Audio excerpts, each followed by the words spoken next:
জানেন তো, যাকে যতটুকু গুরুত্ব দিবেন সে যদি আপনাকে ঠিক ততটুকু গুরুত্ব না দেয়, তবে নিশ্চিতভাবে আপনি একসময় না একসময় ঠিকই আফসোস করবেন।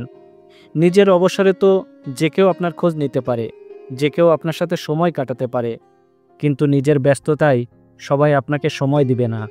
আর তাছাড়া সবার কাছে আপনি সময় চাইবেনও না, এটাই স্বাভাবিক। তবে যাকে গুরুত্ব দিয়ে পৃথিবীর সমস্ত কাজ আর ব্যস্ততাকে উপেক্ষা করে যাচ্ছেন, তার ব্যস্ততা কিংবা কাজ কিন্তু আপনার জন্য থেমে নেই। নিজের দিকটা ঠিকই সামলে সে তার অবসর সময়টুকু আপনাকে দিচ্ছে, আর আপনি বোকার মতো তাকে গুরুত্ব দিয়েই যাচ্ছেন। অন্তত একটু ম্যাচিওর হওয়ার দরকার আছে, ঠিক না? যে যতটুকু গুরুত্ব দিবে তাকে ঠিক ততটুকুই গুরুত্ব দিতে হবে। কেউ তার অবসরে আপনাকে সময় দিবে, আপনিও নিজের অবসরে তাকে সময় দিবেন।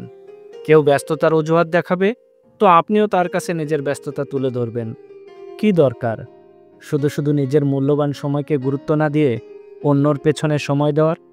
আর যখন আপনি কাউকে তার যতটুকু গুরুত্ব পাওয়া উচিত কিংবা সে যতটুকু গুরুত্ব পাওয়ার যোগ্যতা রাখে, তার থেকে আপনি যদি তাকে বেশি গুরুত্ব দিতে যান, তবে দেখবেন তার কাছে আপনার বিন্দুমাত্র কোনো গুরুত্ব থাকবে না। বরং নিজেকে কেবল সহজলভ্য করে তার থেকে অবহেলায় পেয়ে যাবেন। তবে আমি বলছি না যে প্রিয় মানুষটাকে গুরুত্ব দেওয়া যাবে না। আমি শুধু বলছি, সে যতটুকু গুরুত্ব দিচ্ছে আপনাকে, আপনিও তাকে ঠিক ততটুকুই গুরুত্ব দিন। পরস্পরের গুরুত্বের মাঝে সামঞ্জস্য থাকা দরকার। নিজের শত ব্যস্ততা উপেক্ষা করে তার অবসরে নিজেকে তার কাছে সহজলভ্য করে দিবেন না। এতে করে আপনার জীবন থেমে থাকবে, কিন্তু তার জীবন থেমে থাকবে না। এটা খুব ভালোভাবে আপনি মনে রাখবেন।